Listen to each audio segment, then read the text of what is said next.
talked about peak oil. He talked about global warming. With skillful manipulating of the press, He talked about the NWO. they're able to make the victim look like for mega. the criminal, and the criminal look like the victim. Once the red carpet gets rolled out for this New World Order program, everything is free game. I welcome you to Make It Plain TV. You still don't get it, do you, boys? There ain't no countries anymore. No more good guys. They're running the whole show. They own everything, the whole goddamn planet. They can do whatever they want. What's wrong with having it good for a change? Now, they're gonna let us have it good if we just help them. They're gonna leave us alone. Let us make some money. You can have a little taste of that good life, too. Now, I know you want it. Hell, everybody does. You do it to your own kind. What's the threat? We all sell out every day. Might as well be on the winning team. We're going to connect the dots for anybody who has ears to hear. Some people are going to want to dispute this, but we're not going to argue with anyone. This is what's going on. There is no Q, there is no anonymous that has any information about this government or anything else that's going on. They have been leading you down a path of lies, all to hide the truth. And here's what's really going on. FEMA has more power than the President of the United States or the Congress.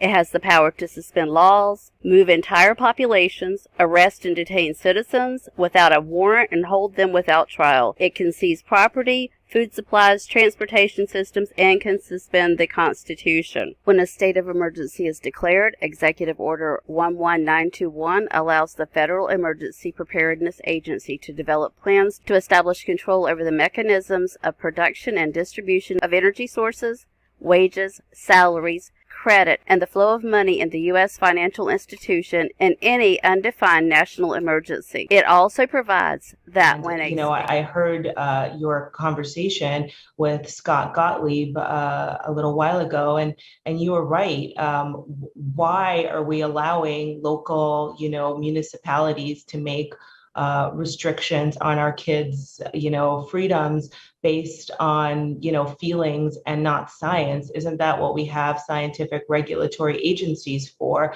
and a federal government for? I mean, it just doesn't feel like a cohesive country anymore. We actually have a bit of that from my interview of the former FDA Commissioner Scott Gottlieb last week. It's on YouTube if you want to check it out, but here's a snippet of he and I on masks.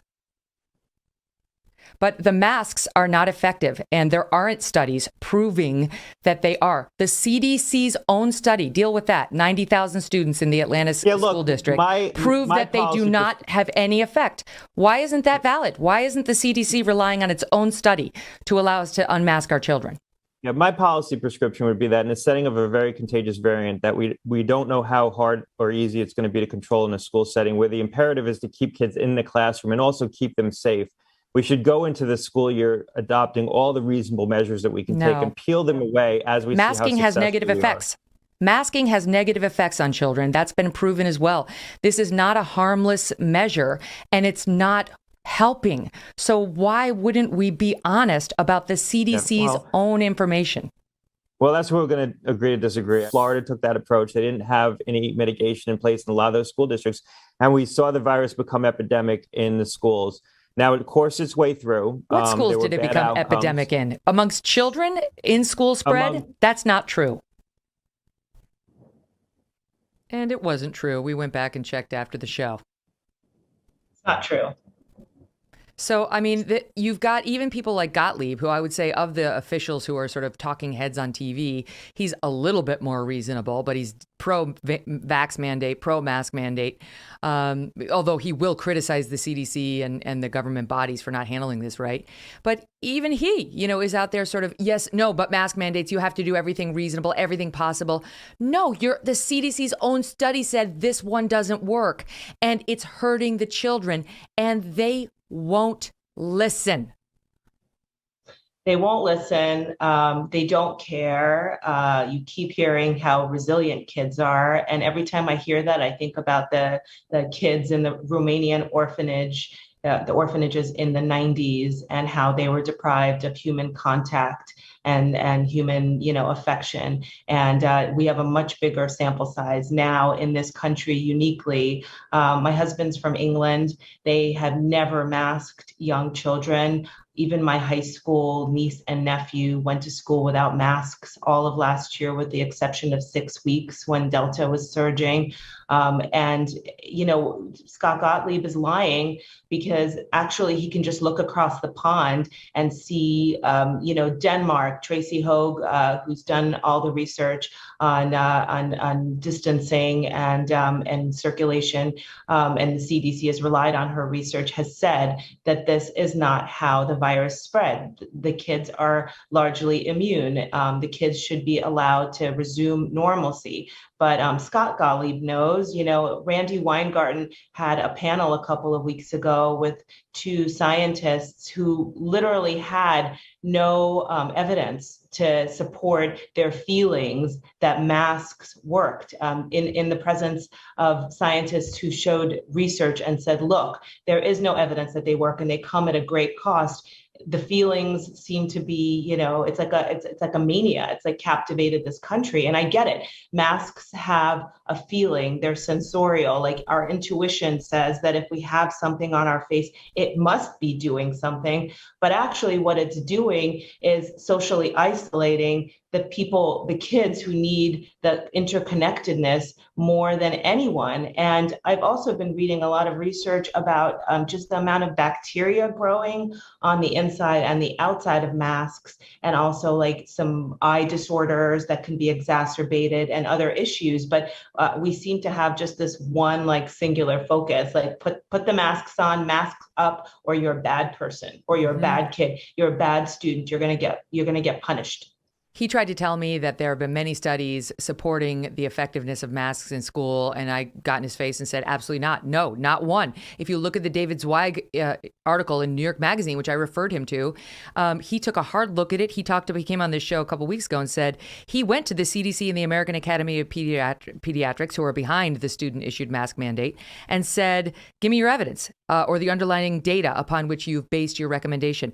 The American Academy of Pediatrics did not respond to multiple requests by him. I mean, this isn't some Sean Hannity or Tucker Carlson calling up and asking. This is David Zweig of New York Magazine. They totally blew him off. CDC press office said, oh, well, we recommend schools do universal masking since kids can't vaccinate under 12. And then they sent links to unrelated materials. So he went on his own, David Zweig, and tried to find every single study out there. And what he found was that the underlying data in the studies did not support the conclusions, that in any study that found masks might be effective, there was increased ventilation, there was social distancing, there was nothing to prove it was the masks that did anything, and there was never a comparison group that didn't require student masking. So, and this is the error that was made by Duke University, which is the study everybody cites. They won't acknowledge it, Natalia. It's infuriating, and they do it now not with respect to the masks, but with respect to the vaccines. 2, it drives me nuts. You and I are sitting here having a conversation. Your kids and mine are sitting in school all day for 8, 9, 10 hours with their faces muzzled. And so are the kids of everybody listening to this program, unless you're in places like Florida or Texas. All right, we're going to pick it up right there. We've got more with Natalia after this. And up next, a 16-year-old Wyoming high school student forces her school into lockdown. She didn't force them. They decided to put the school into lockdown, and they arrested her because she refused to wear a mask. That's the insanity we're up against. Stay with us. Much, much more. Oh, we're going to get into the legality of all this, too, because there was a good ruling very recently. Natalia, it's just a word on the harms of masks. There's no question that kids process information, people process information by looking at another person's face. And they say that until about age 14, children are still developing their facial recognition skills. Moreover, you point out the thing about the bacteria. There was something on MedPage today talking about how there is a risk of bacteria spreading to your eyes from the inside and outside of your mask. They did a study that found that face masks became seeded almost instantaneously with oral and nasopharyngeal bacteria. It can be dispersed upward toward the eye unless you tape your mask flat to your face. They found bacterial growth on the inside of 97% of the masks they looked at and 90% 90% of the outside, 97 inside, 90 outside. Not to mention the mental health issues, none of which counts for anything with these people. You can't get through. I mean, so I know you're in this group, you're in another group with a pal of mine who I absolutely love, who's fighting for sanity too. What's the plan, right? Like, I'm out here talking about it. Parents are showing up at the school board meetings. Now they're being threatened with being treated as domestic terrorists. So what are the plans being kicked around?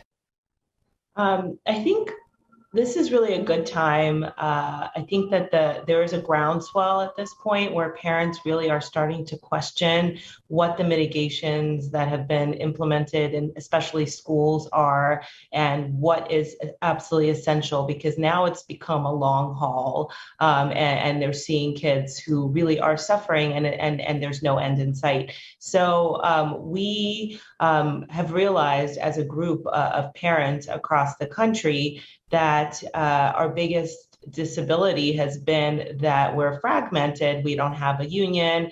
There's no one place where we can go and really just connect and try to implement best practices for kids that really don't vary from California to New York. Kids are kids. They need to be able to breathe. They need to be able to move. They need to be able to be largely unrestricted and feel like school is a place they want to go to rather than a place where they're confined in.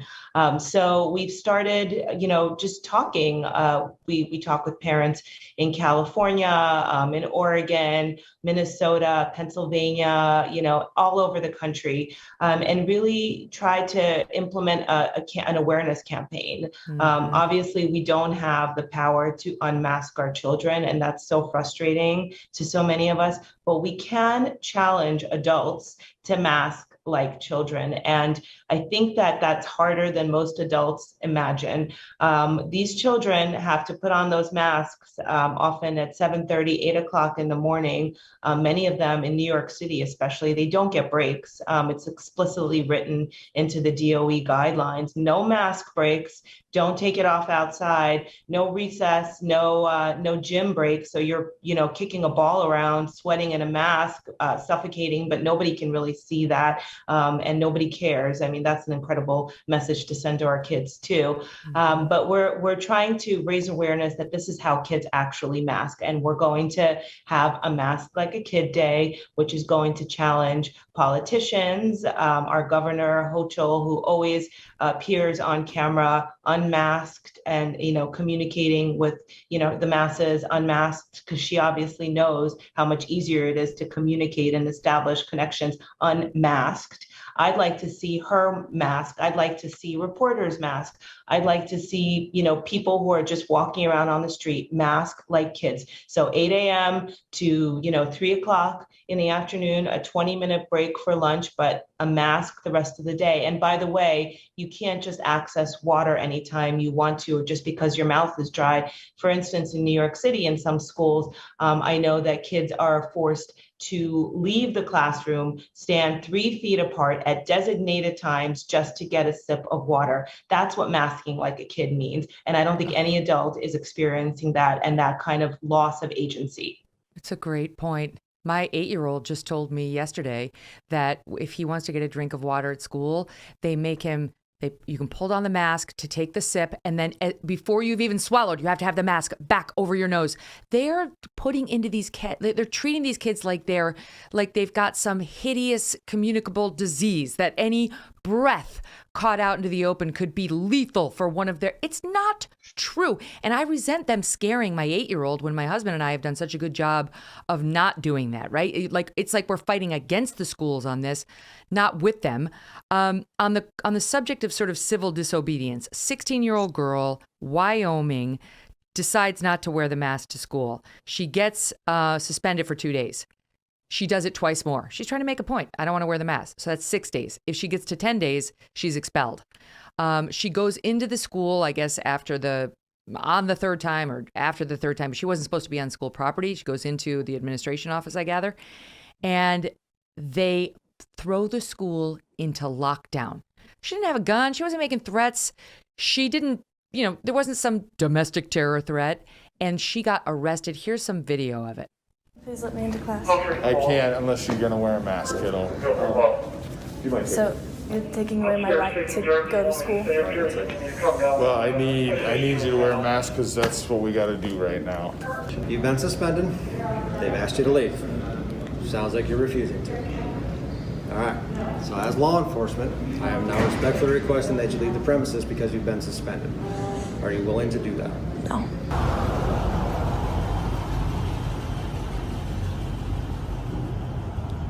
You ought to be ashamed. All for a face mask? It's despicable. They put her in handcuffs. She was in handcuffs. I mean, I don't even know what to do. It's like she tried civil disobedience. She's trying to make a point. I realized she wasn't doing what she was ordered to do by law enforcement. And this is what we're up against, because you don't want your kid to disobey authority, right? They're taking advantage of our kids' respect for authority. Well, and the other dangerous part here is that, guess what? Kids are smart. They figured this out. I've heard of lots of conversations amongst middle schoolers and even elementary schoolers who are like, wait a second, we're in school here obeying these artificial distancing guidelines and wearing masks. But then after school, we hang out normally, no mask, hanging out at each other's houses because that's what humans do. And nothing's happening. We're still alive. We're not sick. Like, what are these rules? Like, why are we required to follow one set of rules inside a school building? They don't make sense. We were taught to question. We know about science. This doesn't seem to be right. But then, nothing's happening. And I'm hearing more and more anecdotally conversations that are happening amongst, young people about this.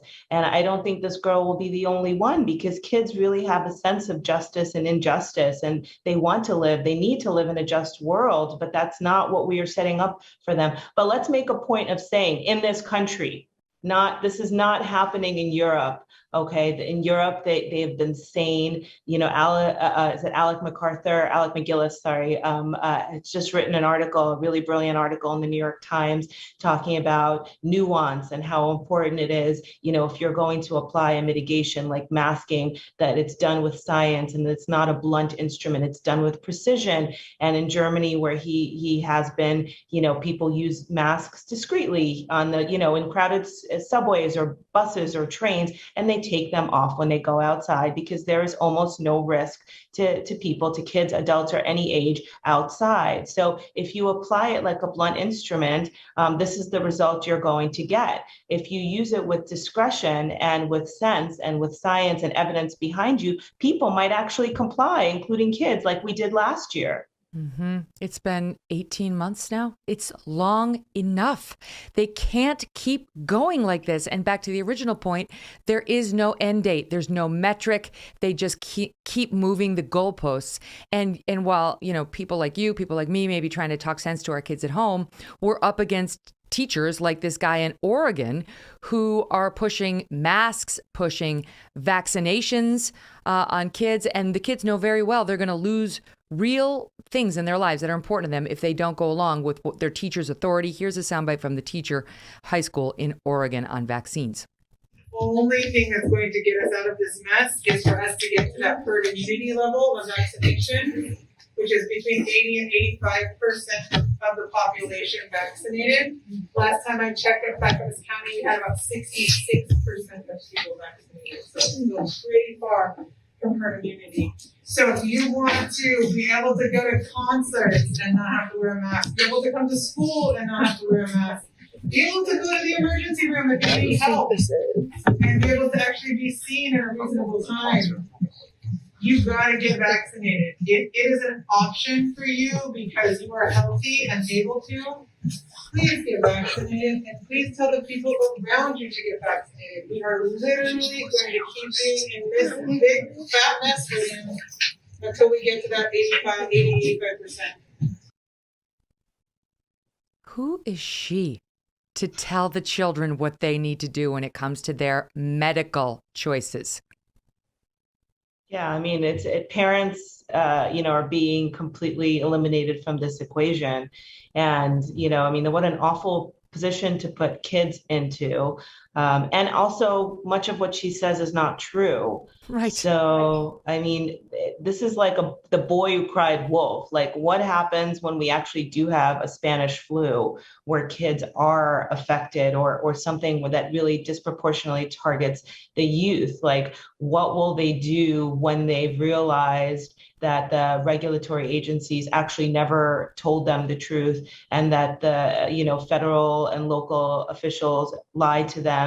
How will we get them to comply when we're actually telling them the truth? I think that's really a scary scenario. The media is so derelict in its duty on this whole story. So I can't watch the mainstream media doing interviews of officials like Fauci because it's a farce. I mean, it's a joke.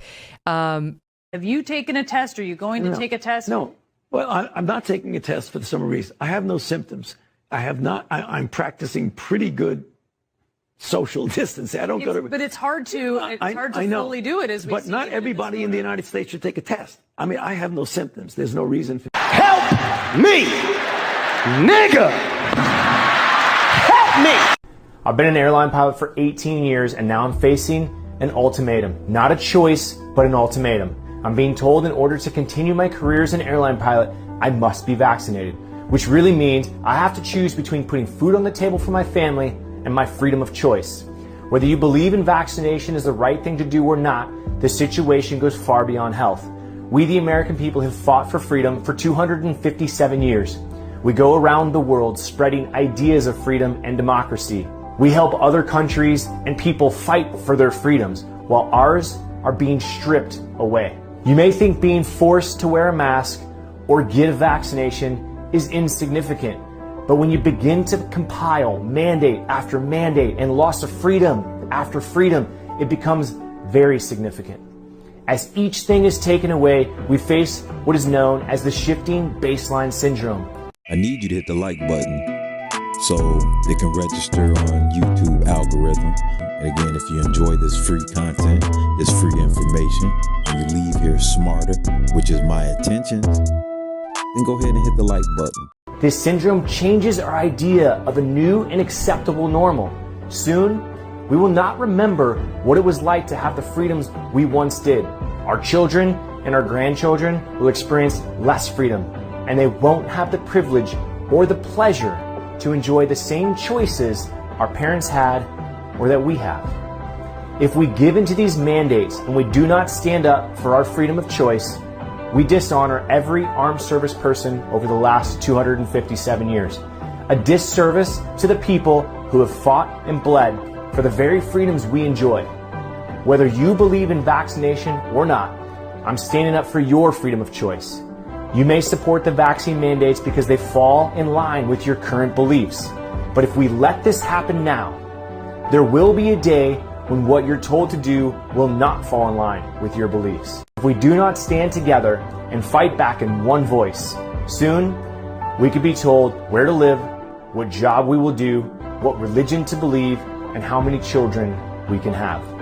Do you really want someone telling your children or your grandchildren what, when, and how they will live every minute of their lives? It's time we take a stance. It's time we fight for our freedom of choice while we still can.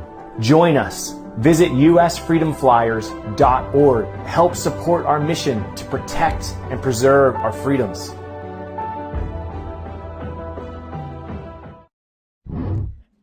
Hello, my name is Dr. Christina Parks. I received my PhD in cellular and molecular biology right here in the state of Michigan from University of Michigan Medical School.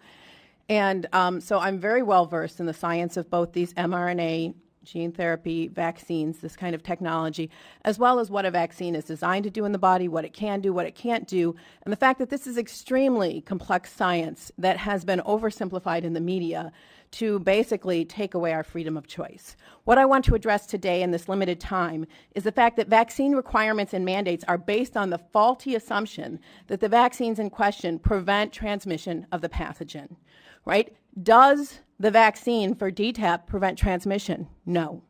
Does the vaccine for flu prevent transmission? No. Do the vaccines for COVID prevent transmission? No. In fact, they were never designed to do that.